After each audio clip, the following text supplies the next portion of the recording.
Ezosenga Yesu loba. Liloba na yo ekobongola nyonso ya ngai Yesu. Mosiko yo touti na yo ezosenga Nzambe oloba e.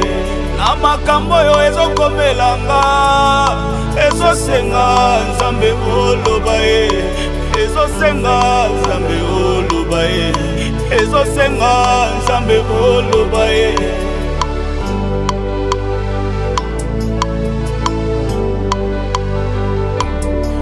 Otika motema na nga na ba souvenir tango natalaka livre le passé na ngai natangisaka mai ya miso kotala makambo minene osalelanga na le passé olongisanga liboso ya Goliate obimisanga na ndako ya Faraon likambo yo ekomelinga lelo ezosenga Nzambe oloba e. Ezosenga Nzambe oloba e. Ezosenga Nzambe oloba e.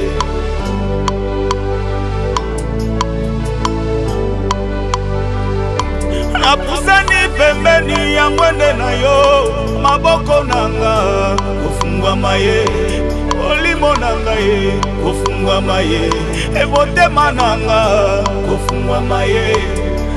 Nabeleli Zambalola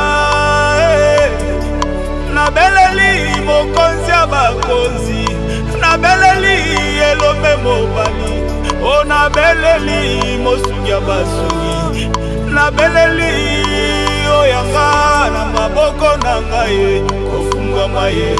Motema nanga kofungwama ye. Olimo nanga ye kofungwama ye. Enyoso yanga kofungwama ye.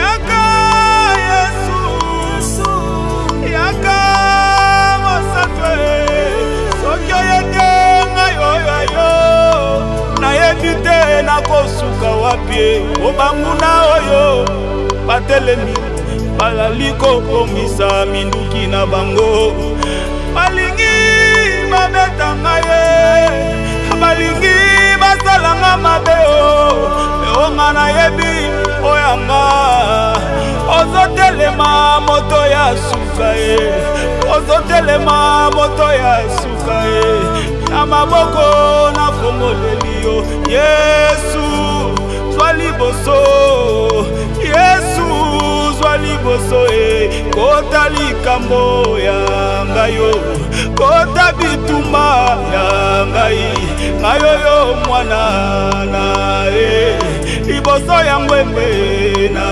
yo Yesu kofungwama ye na maboko nanga kofungwama ye. Ma force c'est toi Jésus, c'est toi mon rédempteur Jésus. Élève-toi ô Père éternel Dieu, si ce n'est pas toi qui encore. Alléluia. Zoto nanga nyoka mimimi motema nanga ekomi kosenye ekomi tango Nzambe atia pona likambo yo ekomi tango Nzambe atia pona likambo yo ekomi tango Nzambe atia pona likambo yo bitumbo yo ezosukawa bapasi oyo ezosukawa selibo yo ezosukawa souffrance yo ezosukawa minyoko yo ezosukawa milelo yo ezosukawa ekomi tango Nzambe atia pona likambo yo ekomi tango Nzambe atia pona likambo yo bapasi oyo ezosukawa bituma na bunaka batango ebele ekomi tango yo Nzambe atia pona likambo yo ekomi tango Nzambe atia pona likambo yo. Onga nazwa kimia na ndako ya libalo yo ezosenga Nzambe oloba e. Voyage oyo ekomelinga nzela molai ezosenga Nzambe oloba e. Ata maladi oyo etungisinga mulebele o ezosenga Nzambe oloba e. Ata ko babenganga stati ya quartier Yesu ezosenga nzambe oloba ayoyo naninga nakate natikalekeko Yesu nanga ezosenga nzambe oloba ebongo ministere oyo pesinga papa ye ezosenga nzambe oloba bonga nazwa yano ya bituna nanga Yesu ezosenga nzambe oloba ona lipamboli nanga ekoma mosika Yesu ezosenga nzambe oloba. Que cette mélodie t'amène à la destination de ta bénédiction au nom de Jésus-Christ de Nazareth.